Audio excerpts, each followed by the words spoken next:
just going to reiterate, my name's Avantha. I'm the recruitment consultant within the digital and marketing space specifically. So yeah, this is our graduate workshop, something that we do once a month, where we give you key points from the perspective of a graduate as to how to navigate the job market, right, and get your foot through the door. Maybe you guys already have a permanent job at the moment, but it's all about navigating your way as a recent or a soon-to-be potential employee within the Australian job market, right? And this is Leah, who's our marketing manager, and yeah, she's excellent. So she'll be navigating this conversation as well. Feel free to ask her any questions. But yeah, so look, what we do as creative natives is we recruit for specifically roles within the creative marketing and PR and tech space. So I recruit specifically within the digital marketing, social and creative spaces. We've got an office across the Gold Coast and in Sydney as well, where me and Leah are based here in Melbourne. So yeah, maybe take us through what you guys are doing at the moment. What sort of space are you guys working in, or what sort of space do you guys want to join? Feel free to pop this in the chat. So yeah. Hi. Yeah, you can speak. How are you doing? I'm Daniela. Nice to meet you, everyone. Thanks for doing this. I find this a great opportunity to navigate through more tips. I'm about to graduate as a UX design, and I've been applying even for internship or some graduate position. I'm still building my portfolio with free case studies, but I find the market is really, really tough right now, and most of the positions are for senior. What would be your suggestion for someone that is transitioning from a different field in a totally different one? I have a nursing background, for example. Righto. So I think, as you said, transitioning from a very different field to another different field obviously takes two steps, one being education, right? Which I'm sure you have. You got diplomas and certifications and as such within the field that you're working in? Yeah, I'm about to graduate. Yeah, I'm about to finish my course. Nice one. Okay, so that's step one, and step two would be working on a freelance basis or on a part-time basis for certain clients, right? And I'm sure you're building up a portfolio, as you said. Yeah. Right? Yeah. Awesome. So I guess the next step would be, have you been applying for internships and whatnot?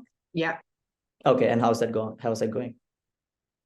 I think I got only one response back, and I passed the first two interview, but I didn't pass the third one. I mean, I didn't get until the third stage. Okay, fair enough.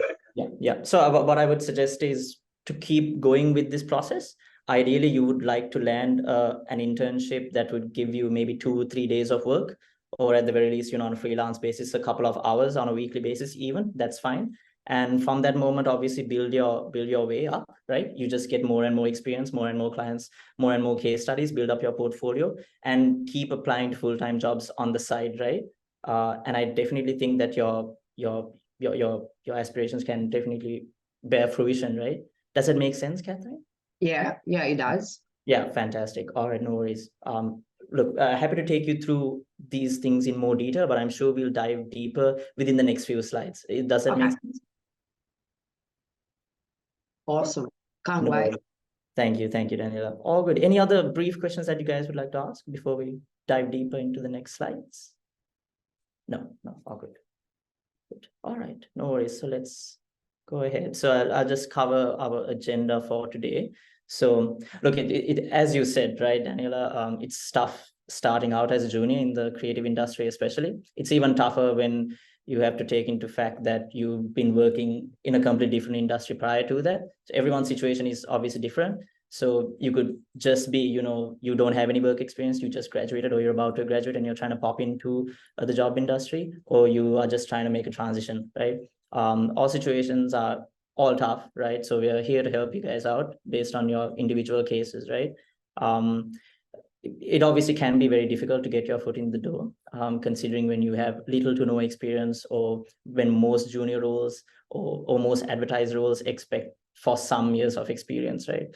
So yeah, here to give you some tips, tricks, and advice on how to land an internship or at least a job, right? In the next hour, we'll cover a lot of topics, inclusive of personal branding, job applications, interviews, internships, portfolios, and networking, right? All of which will contribute to your chances of landing a job or an internship. So as I said before, session is interactive. Feel free to just unmute yourself or just pop a question in the chat.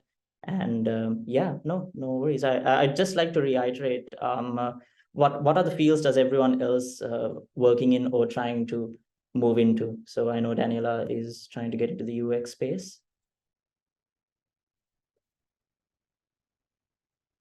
Have you got anything? Not yet in the chat. No worries, that's fine. Feel free to pop it in later on, but yeah. So we'll talk about personal branding, but does anyone have any idea as to what it is? Daniela, maybe you've got an idea? I think it's about how you present yourself out there. 100%. Yeah, no, definitely. So as a concept, that is true. So it's how you present yourself, whether it's through online means or in real life, right? And that ties into your employability, right? So the way you speak, mannerisms, what you wear, all of it, right? And it has to tie into the culture or the societal expectations of the type of job that you're trying to apply for, right? So I think one good example to start off with is your profile picture on LinkedIn, right? And this conversation would definitely dive deeper into LinkedIn, but yeah, I'll start off there. So the profile picture, like, let's say if you're trying to apply for a heavy corporate job and your profile picture is a casual picture of you celebrating at your graduation ceremony, probably not the best picture, I would say, just because, yeah, just the reality is they probably would expect you to wear a suit and tie, right? And look directly into the camera while smiling. So I think that's how most corporates would like to identify you as. Let's say if you were applying for a more, in the creative industry, of course, people are far more lenient, especially with the clients that we work with. They're far more lenient with the type of clothes that you wear and the way you present yourself, of course. As long as it's in a respectable way, I think it's fine, right? So yeah, any other points that you'd like to harp on, Daniela? Anything else you'd like to mention? Well, Not yet. I want to see what you guys Of course, are saying, and I want to see which points you're gonna touch and see how you explaining to us, just to see if I can get other better insights, because I've been doing this for quite a bit now. No, fair. I think there's some messages in the chat right there. yeah, so someone has, in response to your question about personal branding, has said, talked about like LinkedIn posts and how they're really helpful to help create a personal brand. No, 100%. So yeah, look, that's probably the next step, right? So you can definitely use LinkedIn to brand yourself and for your next potential employer to see. One being the stuff that you post, right? So if you guys follow us, and maybe let us know if you guys do follow us in the chat. We as a company, we regularly post valuable content, each their own, of course, but I post mostly about the digital marketing space. Our account services team posts mostly about account management and jobs related to that role. We provide information, we provide daily updates, monthly updates on the recruitment industry and the marketing industry, et cetera, right? So look, I feel like you don't have to think too hard about it as well. I mean, attention span and all that plays into effect, right? So you can make your posts very narrow and short and maybe write something snappy about how you're feeling. Like anyone can write about anything really, as long as it can add value to the people that you're presenting it to, right? Posting about certifications, your achievements, those are obviously standard, and I feel like everyone should do that, especially when you're trying to get a job, right? So yeah, those are some basic points to cover off. Do we have any other messages on the chat? Not relating to this, so I think let's keep moving. Okay, no worries. So yeah, just to dive a bit deeper. So yeah, these are some points that you can take into consideration. And I'll dive a bit deeper specifically into the LinkedIn profile, because I think as creative natives go, we have a lot of insight as to how LinkedIn can be utilized for your employability. So as I said before, have a profile picture that reflects the industry that you're trying to break into. try your best not to use graduation photos. And yeah, create a banner on Canva that reflects what you do and what you want to do as well. So those are all important. And make sure you follow the basic LinkedIn steps. So LinkedIn tells you what to do. So fill in the skills, the informational, what you've been doing, your responsibilities, all of it, like volunteering experience, all of it. It's best to fill it out 100%. That way LinkedIn actually rewards profiles such as that, right? So you have a higher chance of actually being seen by recruiters such as ourselves, or even by employers who are trying to find employees, right? And use LinkedIn to the best of your abilities, so you can connect with students and professors in your class. That way you have a direct route to be able to communicate with them, right? So let's be honest, you're not going to get your professor's number. So having them on LinkedIn is a great way of being able to have a chat with them, right? And it doesn't have to just be with professors. It can be with some administrative staff at your university, where you'd be able to find a sort of admin position, right? You can start somewhere through that. You can communicate with them on LinkedIn. Yeah, you ultimately have a gateway to be able to chat with them. And ideally, when you want to reach out to said professionals, best not to just go and ask them, hey, I'm looking for a job. Maybe try to converse with them, be casual, and then look for opportunities, and then maybe try to find a way in. And there's another small LinkedIn tactic that you can use, which is LinkedIn allows a maximum of 100 contacts per week. And I think over 52 weeks, that's 5,000 new contacts a year, right? Approximately. So I think it's vital that you use this to the best of your abilities, simply because you connect with so many people that you will not see on a daily basis, right? So obviously don't just connect with whoever, connect with people that you think might add value to your network, right? People whose information they can feed into your own, and people you think that you can give value to as well through your posts or through your conversations, right? People who work within forums or networks that you see as ideal for yourself and for the industry that you want to join in. So yeah, those are all really, really cool things that you can do. And this is all free, right? No one has to pay for this. This service is rendered free by LinkedIn. Obviously, you get additional services when you pay for LinkedIn Premium and whatnot, but this is free, right? So this is what we use as well. And I'll give you some general information about posting content, right? So your content should be one of 4 pillars. First pillar being educational, second one being relatable, third one being inspirational, and the last one being entertaining, right? So I think, considering that you guys are graduates or recent grads trying to look for a role, it's best to be educational, inspiring, or relatable, right? So I think when it comes to relatability, you build a good network of people who are like-minded and in the same situation as yourself. So you'd be able to garner a lot of attention from other peers, other students, other people who are at your level, right? But obviously, when you want to try and attract employers, it's best to try and be educational and inspiring. So talking about stories of how you've had to overcome certain obstacles to achieve certain milestones, and providing educational content about your portfolio, like the work that you've done, the clients that you work with, posting some pictures of the work that you've done if it's possible. And yeah, employers like seeing stuff like that. They like outgoing people as well. So seeing your creative work being published is a great way of garnering a lot of attention. So not just attaching it onto your LinkedIn profile, but actually posting it out for the world to see, right? And there's a higher chance of someone seeing it if you have a larger network, right? And because the way LinkedIn works is that if someone likes your post, then their connections are able to see your post, right? People that you didn't know existed, right? So like, and so on and so forth, right? That's how certain posts go viral on LinkedIn. So yeah, I think these are all really great tactics that you guys can use to your advantage. But I feel like I kept rambling. Do we have any questions there? No questions yet, but I think another really good thing to point out is, like, when you do have that network, making sure to engage on their content as well. Because then when you comment, particularly commenting, not just liking on their content, you're now then on their radar, and you can kind of like build a conversation and build a digital relationship that way, I think. No, 100%. And those digital relationships go a long way, right? Yeah, it's all about the connections you have, I think. Definitely. But yeah, shall we move on?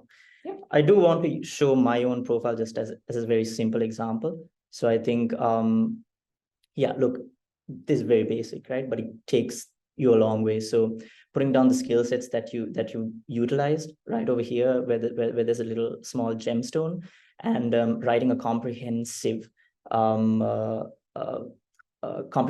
job detail or responsibilities. If you list them all down, I think that's the best way to go about it. And maybe doing a bit of keyword research prior to it. There's search engine optimization stuff happening on LinkedIn as well. So if you try to figure out the keywords that are used mostly for the job that you're applying for, and then integrate it into the job responsibilities that you've been doing, whether it's an internship or not. So like I put my internship down there as well, right? So yeah, whatever you've been doing, and yeah, integrating those keywords into it, it makes like life easier for yourself, because you probably see much more views on your profile, more people reaching out to you, and a higher chance for people to respond back to you as well.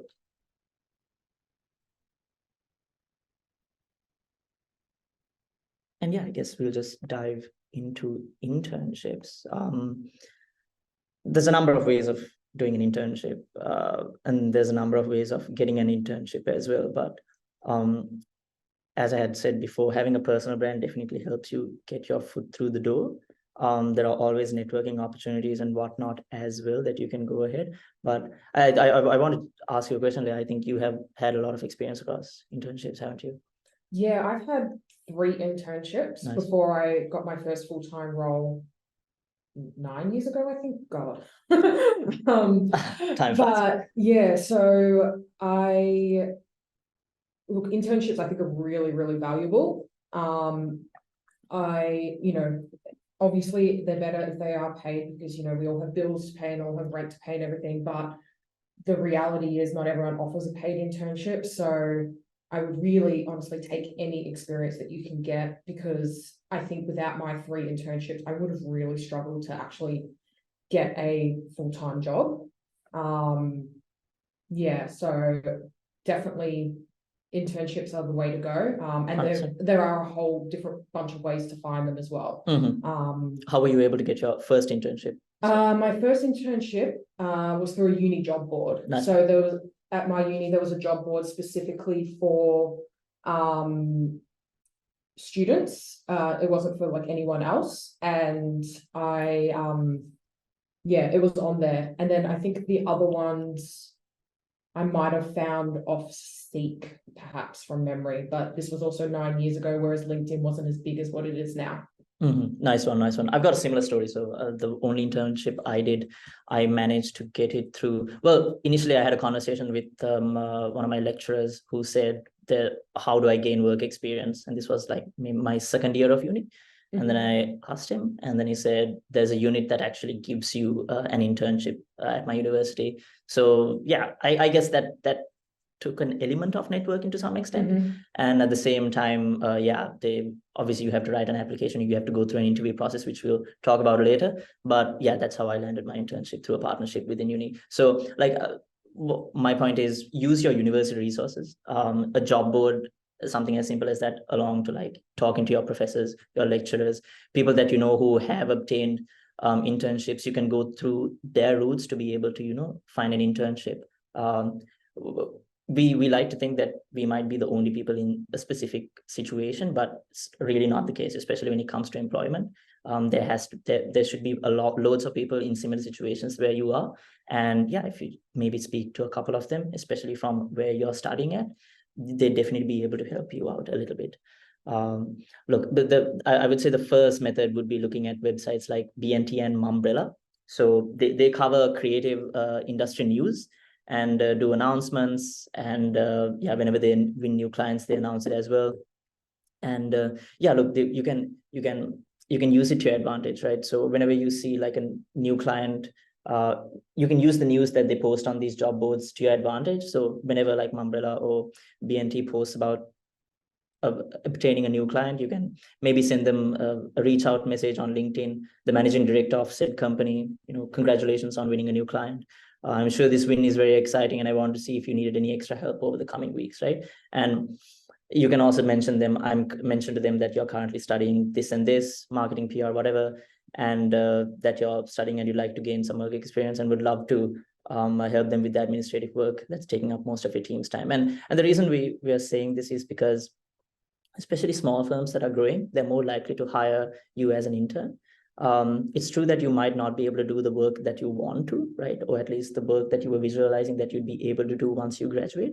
But the truth of the matter is, like, this is a tough job market, right? Like, it's very saturated. There's so many graduates, there are so many employees, there are so many people who are trying to look for white collar work. So best way to go about things is offer your time, and employers really like that. Like, they value you, right? Because most of the time taken up by managing directors or CEOs or like senior level managers is the admin work. So if you offer to do the admin work for them as an initial career phase, they'd love it, right? And there's a low chance of them saying no, to be honest. And it's an opportunity for yourself to be able to present yourself, right? So we connect back to the personal branding point. Once you get your foot through the door by offering your time to do admin work, you can sell yourself, right? You can use that opportunity to the best. And yeah, I honestly don't know if there is a better opportunity to be able to sell yourself other than an internship. So yeah, do we have any questions? So nothing about internships yet, but we do have a question about what you're talking about with LinkedIn becoming more like for search and SEO and that kind of stuff. So in terms of using the keywords or SEO for the job you have done / attempt to apply for, do you have any tips for that? Like, how do you find those words that you should be inputting into your LinkedIn profile? Okay, yeah, it's as simple as a Google search, right? So this is stuff that I did as well as a recent graduate just a couple of years ago, right? Just Google, or you can even do it on ChatGPT and ask for the keywords that are most commonly used for this job, right? Or the keywords that are most commonly used for jobs, keywords that are most commonly used for resumes within this job, right? Or within this space, or for this specific role, right? So I would first say try to figure out the entry-level position job title that you're looking for, right? Once you find that out, then your life becomes much easier, right?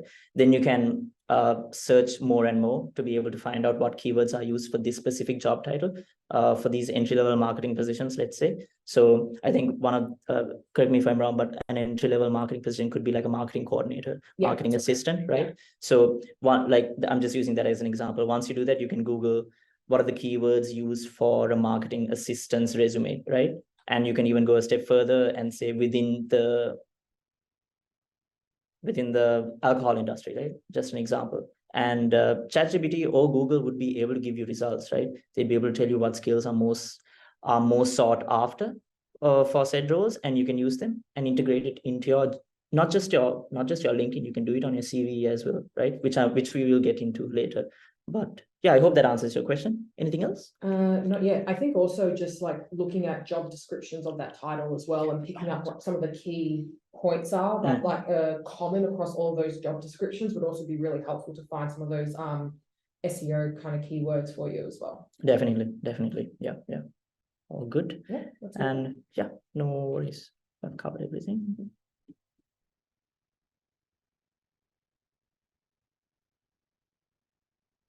But yeah, I mean, this goes back to the point that I said before, where the more you connect, the higher the chance of you being able to get a response and get an opportunity, right? Might not be the 100% fit that you're looking for, but ideally that's the best way to go about it. Joining networks, joining Slack channels. I'm happy to send examples of this after through email or whatever, but yeah, like joining forums on LinkedIn, joining group chats on Messenger, on Facebook, joining Slack groups. Slack channels are a very common way now for certain graduates to actually be a part of like employer circles and whatnot. I was part of one, and that's actually how I got my first job. So I was part of a Slack channel where they were offering startup jobs, and yeah, an employer reached out to me, and that's how I actually landed my first job. So I think networking is the most vital. We can't just expect to press apply and hope for a miracle to happen, right? Sometimes maybe instead of sitting down, maybe just go out and have a conversation, go to certain recruitment events that happen, maybe some job forums that happen for IT. There was PACs, stuff like that. So I think they all play an advantage.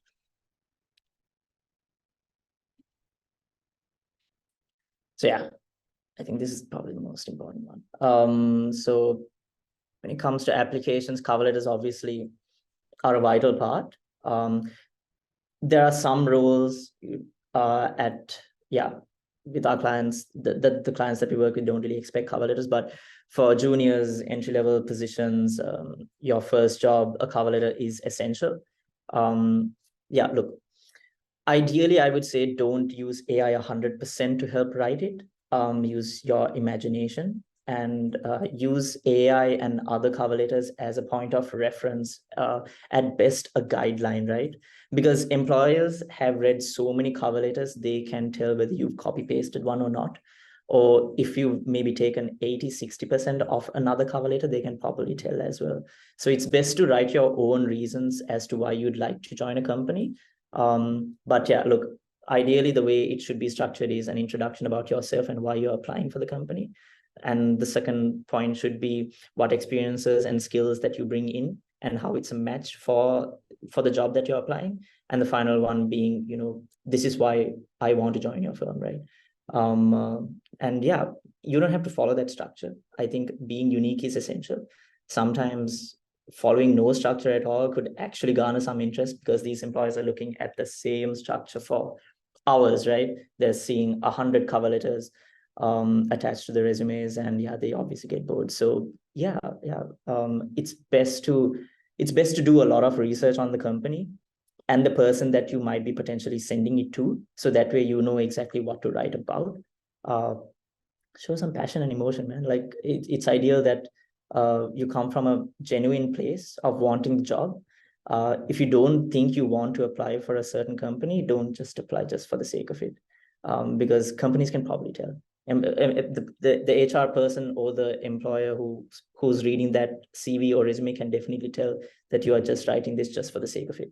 So yeah, check out their research, check out their articles, check out podcasts that they've done, and mention them. Tell them that you've been following their podcast for the past 2 months or so.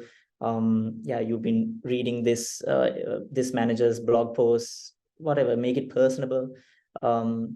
To their horn a bit. It would definitely go a long way and show them that you're interested in them. Any questions? So back in the previous section, you know how you were talking about some of those places where, like, events and places where people can find like jobs or internships. So you talked about the Slack channel, you talked about the Facebook groups. What were some of the other ones you listed again? Slack channels, forums, Facebook group chats, job posts. Yeah, I'm just it's slipping out, but yeah, is that the question? Yeah, that's the question. Oh, okay. I'm happy to send a list like afterwards. So I'll send a comprehensive list afterwards, and I'll mention some names as well so that you guys can use them. So no worries there. Yeah, well, I'll also send out a recording of this as well in the next couple of days. Yeah, so you can always listen back to them as well. Definitely. Is that it? Yeah. No worries. But yeah, that's cover letters. That's pretty much it. Just be genuine, really. Anything you'd like to mention with the cover letter? They're a necessary evil. I hate writing them, that's but awesome. honestly, they're needed. The places where I've generally got in interviews are the ones where I've like really tailored it and I show passion and emotion. I show that I'm really interested in that role or in that company. And they're the ones I tend to get callbacks for. Yeah. I mean, if you know something personal about the firm, always include it. And if it's a firm that you've been wanting to work for a long time, even better. Yeah, don't be afraid to tell them that. Tell them that, yes. So yeah, resume. Yeah. So here too, I mean, obviously there's a structure that you have to follow. It has to be formal, right? You can't get too creative about it, I would say. Use pre-existing templates to help you out. That would make your life easy. It would also make you spend less time on it as well, right? And there's plenty of free stuff on Word. And if you don't have access to Word, there's stuff on Canva as well. That'll help you out. And look, just like the cover letter, you want to alter your job description, your resume for that job, right? So as I mentioned before, right, you have to do some research research about the company and the job that you're going to apply to, right? Once you've done that, maybe edit certain things that about yourself, about what you've listed on the resume to tailor that will cater to that specific job that you're applying for. And it's vital that you include those specific keywords that I mentioned before as well. Like I said, when I answered that question, it's important to figure out, it's important to use pre-existing resumes as a reference, right? So you can write out what is required. So I'm going to use the marketing assistant role as an example again. If you are going to apply as a marketing assistant, it's important that you include said skill sets and like other things that is expected from marketing assistant. Of course, if you don't have it, then don't include it, right? If you can't back it up, obviously don't lie. But it's vital that you include that. And if you don't have it, then that might be a good place to start figuring out how can you educate yourself to be able to obtain said skills, right? You can do a course or whatever, right? But yeah, when it comes to the resume, it's important that you do that. Now, let's say, considering that you might be a recent grad or a soon-to-be grad and you don't really have much experience, little to no experience. You can highlight other things that you've done, right? So maybe I think one thing that I highlighted when I was in uni was being a peer mentor. Like obviously we didn't get paid, but there was some level of leadership and managerial experiences that was required to handle that role, right? It was a pretty responsible role, right? You were tasked to take care of a new entrant to uni, right? And take them through uni life or whatever. So yeah, figure out what skills you can transfer onto this new job that you're applying for and highlight them, right? Tell them I learned something here, I learned this skill here, and I can use it in such a way here, right? I may not have the copy paste skill, right? But I know how to transfer it. So especially with recent grads, employers are pretty lenient when looking at transferable skills. They don't expect you to have 100% experience in certain things, but if you're able to explain it and justify in a way that you can use what you've learned before in your new job, then yeah, they'll definitely buy it. Yeah, like you can talk about skills like tech skills, communication, relationship management, anything that you've had, right? And yeah, you use URLs to the reader to your LinkedIn. It's important that you link. It's important that you put everything possible on your on your resume. And I mean everything possible. I mean like a LinkedIn URL and a portfolio link as well, right? So you can send it as a separate doc, but I think it's best to have everything in just one doc, apart from the cover letter, of course, which would make life much easier for the employer to read through. Yeah, is there anything that you'd like to include? Make sure your URLs work. Oh, There's yeah. nothing worse than when a hiring manager is clicking on a URL for your LinkedIn or your portfolio or whatever it is, and it doesn't work, because unless they're really sold by your resume, they might end up putting it on the pile and ignoring it because they can't see everything that they need to see in order to make the decision about you. 100%. Yeah, probably a bad start if your link doesn't work. Yeah. Coco, any questions? No, let's keep moving. No worries. All right. So here's the big task. Obviously, once if you follow everything else that we have said, the chances of you landing an interview is pretty high, right? Whether it's for an internship or for an actual job, part-time or full-time.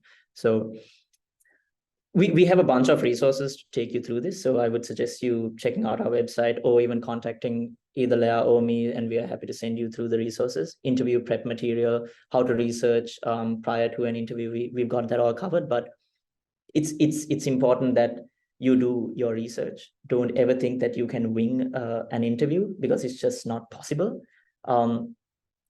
Because employers know when you haven't prepared. And it looks pretty bad, right?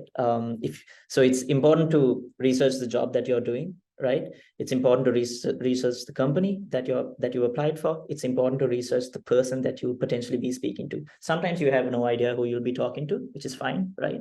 But it's important to, like, especially on LinkedIn, you can tell who the job poster is. So there's a high likelihood that is the person that you're going to speak to, right? So check out their LinkedIn profile, figure out what type of background they're from. Most probably they're going to be the manager for the team that you would be potentially joining, or just the human resources person, right? So research them, understand what type of questions that you can ask them as well, because that's the next most important thing, right? Always have questions ready to ask them throughout the conversation, because it's important to engage, right? I think what most people forget about interviews is that employers want it to be a chat, a professional chat for sure, but they'd like it to be a chat, right? So they don't want to just ask questions, expect you to give one-line answers and then just let it go and wait for another question to be asked, right? They'd like it if you can give a point, right? Answer the question, be succinct, right? Concise, and also add evidence and justification as to how and what you're doing, right? So if they ask you a question regarding your skill set, yeah, explain. Yeah, look, I've got this skill and this skill that I've learned over here. I can apply it in this scenario, right? At your job, right? I know you do this and this, but yeah, if you do this and this, then I can definitely add value here because I've done something similar over there in my previous job or in my previous volunteering experience. And let me take you through that volunteering experience, right? So an example is very important as well, right? It's like writing a very basic English comprehensive essay. So it's point, evidence, explanation, and link back, right? To the main point of why you're talking about this as well. So point, evidence, explanation, that's maybe you can follow that in the way you're answering your questions, right? And yeah, have I covered everything? No, I haven't. So yeah, the next best thing to do is always dress professionally. It's ideal to make sure that you look presentable, right? Maybe don't wake up for your interview 5 minutes before and then just comb your hair and then put yourself in front of the video camera. So that's not ideal. Try your best to show up early. Don't just join in a minute late or so because it definitely affects your chances. Yeah, sit up straight, smile, uncross your arms, and yeah, make sure to face the person that you're speaking to. And if it's not through video chat, if it's actually in person, be as personable as you can be. Behave the way that you would be behaving if you were talking to like an actual professional, or maybe the way you speak with a lecturer or a professor, or a senior person at your university. So being professional, right? And it's also important to have realistic expectations about your job, right? So not just salary, as it's pointed out here, but even responsibilities, right? So I know that a lot of, me included, we don't really get the ideal first job that we want, as in, even though we do get it, the job expectations and the responsibilities are not exactly what we want. So be prepared to learn a few harsh truths about the corporate world, but also know that you're willing to go ahead. Your ability to adapt is highlighted, right? And yeah, when it comes to salary, be very upfront about it and don't be too harsh on a number. I would say do a lot of research and maybe be a bit even the research, the way it's presented online. I know that it's maybe like 5K to 10K too heavy on grads and whatnot. So yeah, be lenient. That's what I would say. Yeah, don't have unrealistic expectations. Do we have any questions? Yeah, but just on the salary thing, we also have a salary guide, which I will include with the recording of this when we send it out later on. And so you can kind of like see what are kind of the general salary ranges for, you know, juniors starting in design, juniors starting in marketing, etc. So you kind of get a good idea of like what kind of salary you should be asking for. Definitely. In terms of questions, yes, there's actually a question about CVs. Yeah. So a question about the reference section. Is it best to put one contact from your current job, or at least list 2 references? List 2 references, that's ideal. So most companies want to tick off 2. Yeah, 2 people from your current firm, 1 person from your current firm, 1 person from a firm before, or even a volunteering experience, or if it's a professor who regards you very highly, whatever it may be, 2 references, ideal, right? Would you have them on your CV, or would you just give them upon request? Yes, that is also a possibility. So you don't have to list the contact details of your references, because I don't think you're allowed to do that. You might be hurting your referee's privacy. So yeah, you can just mention, if once requested, I'll be able to provide them to you. That should be the best way to go about it. So once you get to that stage where they have to actually contact your referees, then you can provide them, right? But always have 2 referees in hand, right? Yeah. Cool. That's it. Yeah. No worries. So next best thing is the portfolio, right? So it's for, especially within the design and creative space, it's really vital, and roles that require on the tools work, right? it's important that you have a portfolio, right? And the portfolio is, it should be different than what it's actually been done, the way it's been done for the past few years, right? So let's take a writing job, for example. Showcasing writing examples in your portfolio, if you want to work in social or in marketing, it's important to pop in all your writing content work, right? And yeah, it's important to include links. It's important to include referees, the people that you've written for, make it comprehensive. And yeah, let's say if your portfolio is a website, what I'm trying to say is you can present your portfolio in many different ways. You can just have it as a PDF, you can have it as a Canva link, you can have it as a website, whatever it may be, as long as it's accessible and presented nicely, I think it's fine, right? Don't make your portfolio just a PDF or a Dropbox link. It's not ideal. Just because people now, I feel like you can present a lot more through a website because it's more interactive and it shows that you given it a lot more effort, right? A PDF is just a few slides, right? At the most. There's nothing really visually appealing that's happening. Of course, apart from your work, that is, but I feel like it can be more visually appealing once presented on a website or on a presentation. So yeah, look, if you don't have a portfolio or if you don't have experience, that's fine. There's a way to get around it, right? So what I would suggest is for you to create dummy briefs for big brands and yeah, show what you can do for a campaign to fulfill these briefs, right? So you can take a small business that you think you'd be able to help out, but you haven't really been able to garner their attention. So yeah, you can create a plan for it, right? So let's say if you're trying to go for a social media coordinator role and you don't have a portfolio of clients, you can just create a dummy brief for a small agency that has certain clients for them, and you can pick one of their clients and say, okay, this is how I'm going to do it, and you can present it on your portfolio. Your portfolio being a website or a Canva link, and yeah, you can showcase how you would go about things, how your end-to-end marketing campaign can be, what type of reels you will create for it. Put the reels there as well, so create it and actually link them or present it in any way that you like. Yeah, those are some creative ways that you can get around the fact that you don't have much of a portfolio, much of a client list to showcase. If you've got uni projects, go ahead, showcase them. That's still valid work, right? So if you've done significant projects that's taken quite a bit of creative skill and talent and time as well, definitely include those because those go a long way. And yeah, there are some people as well that can help you offer portfolio reviews. If you'd like to send them to us, we can send them to experts who can check them out for you as well. So yeah, feel free to send them to us over on LinkedIn. But I think I've covered it off. Do we have any other questions? I just will say one thing about the PDF portfolio. The problem with that as well is that it's static. So with a website or a Canva portfolio, it's really easy to like update your stuff as soon as you get something new in. But with the PDF, you've got to update the PDF and then you need to resend it out to whoever has it, which is just really laborious and just like not an easy process and not a great user experience for the end receiver as well. So like just do the website, do the Canva portfolio. It's going to be a lot easier.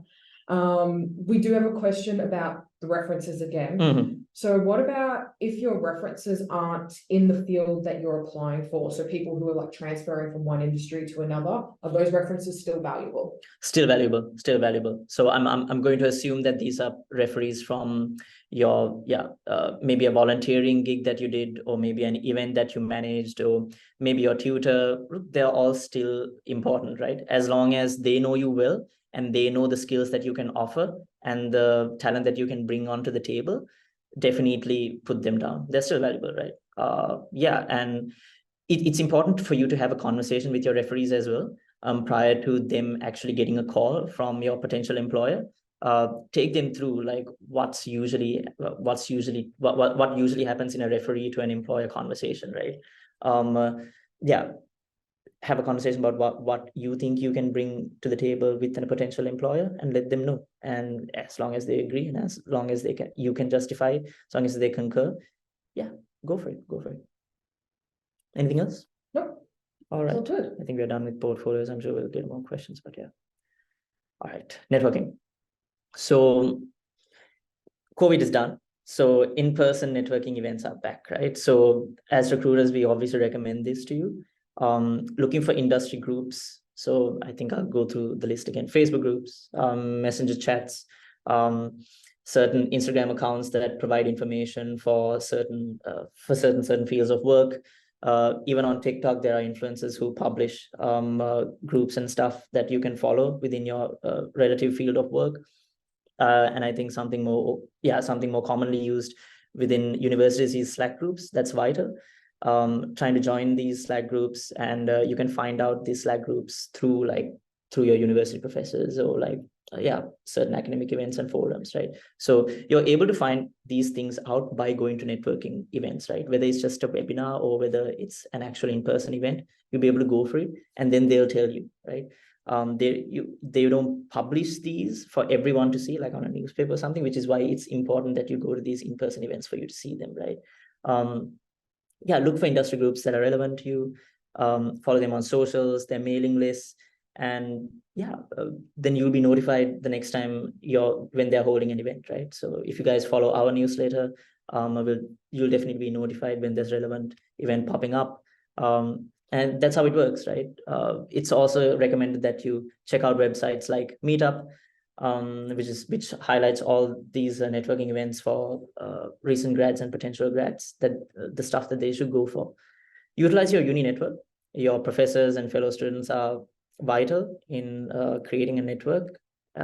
So it's worth actually getting to know them as well. So maybe don't just go to them and just have a chat about work per se, but maybe understanding their background, who they are, what type of people they are, being casual. And then you never really know. 2 years down the line, one of these guys will definitely reach out to you for a potential job offer, right?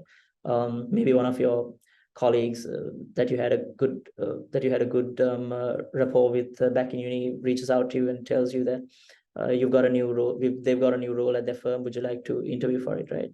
Stuff like that definitely happens, and it happens on a much larger scale than you think. Most jobs are actually hired through references because companies like to save time. So they ask their current employees, do you know anyone who can fit this role, right? That's the first thing they usually ask when they're trying to hire for a role. So, and if they know someone, they'll definitely reach out, right?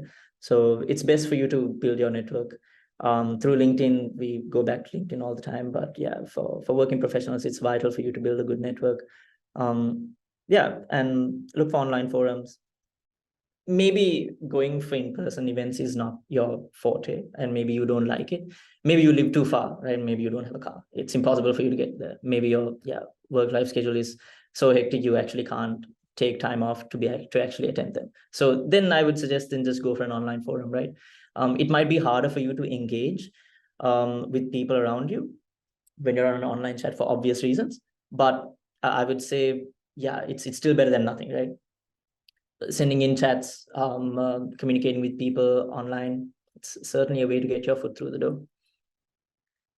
But any other questions? Are there any specific industry groups, or just do a Google? You can do a Google, of course, but there are a few that I'm happy to recommend. One is called StartMate. So I was on that. I'll just send it over here. So there's an application process for StartMate, but they're looking for people who are interested in joining startups. So if you can convince them that you're interested in joining startups, right? Provide a folio of your work, maybe some freelance work that you've done, how you can add value to their group, then they'd be happy to let you in. So this is the Slack channel in which I found my first job. They still post jobs to this day because they've got a massive network of people who work within big firms, big startups. It goes from very big startup like Uber, Afterpay, all the way down to small firms that have just recently started, right? So they post jobs across the board. These are jobs that are not posted on job boards usually, and not publicized on LinkedIn and whatnot. So these are pretty exclusive. So once you get through stuff like StartMate, you can also, I've spelled it wrong, I'm sorry. Put StarMate, what's wrong with me? It's StartMate. So yeah, that's just one, right? There's a lot more. I'm happy to send you a more comprehensive list. If you follow certain influencers who publicize like the educational platforms and whatnot, they have a lot of resources when it comes to Slack channels and what. And yeah, they can help you out as well, because once you follow one influencer, you will find like 20 others, and they all post job like channels that you can join. So yeah, LinkedIn groups are very vital as well. So I'd recommend that you join them as well. So if you go and maybe follow certain newsletters that you think can provide value to you, those newsletters usually have links to Slack channels, forums, etc., etc. I think also just Googling, for instance, like Australian marketing industry groups or Australian graphic design industry groups, whatever area that you want to specialize in. Because if you Google that, you're going to find heaps of like networking groups, and they're going to run events as well. And that's just a really simple way of finding a couple of them too. 100%. And I don't know if everyone is familiar with Reddit. Maybe you guys are. But on Reddit, there are Q&A sections where people just ask questions. And there are people who have already answered them. So like more often than not, the question that you want to ask has already been asked. And that's not the only forum. So Quora also exists. So you can check out these websites where people have already asked questions about what the best forums are to join as an entry-level marketing person, right? Or what the best Slack channel to join in Australia for a budding graphic designer. So yeah, those questions are already answered, and whatever you're looking for should be there. But yeah, I think that's it. Do you guys have any questions? Anything else? Feel free to pop it in.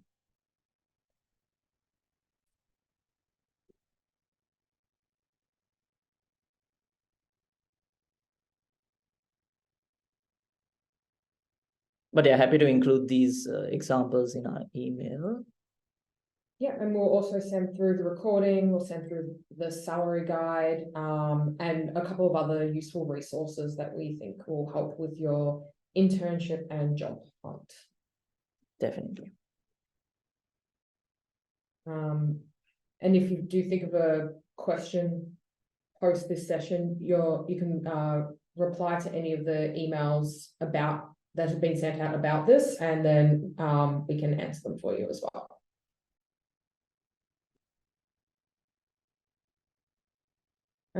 Okay. I guess doesn't look like there's anything else. No worries. So let's wrap it up. Yeah. Well, thanks a lot, guys. We really appreciate you joining our webinar. Hopefully we were able to answer a lot of your questions and yeah, give you some guidance, and hope to see you guys get your first relevant job that you're looking for within the next couple of months. And feel free to follow us on LinkedIn, and follow our main page, Creative Natives, as well. And yeah, reach out to us if you have any questions. Just send us a message. We'll definitely get back to you. I don't know if our email addresses, I think our email addresses are listed on our LinkedIn. So yeah, feel free to reach out to us or just send us a message on LinkedIn. We'll definitely get back to you. Follow our newsletter. That will definitely provide a lot of value and show you guys what type of jobs that we hire for, what type of agencies we work with, what type of work we do. Leah writes a lot of very cool blog posts as well, so that can be very insightful for you guys as well. But yeah, no worries. Anything else? Thank you, Sonia, for that nice comment. But yeah, nothing else. Okay, all good. Well, thank you so much for joining. Hope to see you guys in another session. But yeah, cheers and have a great day.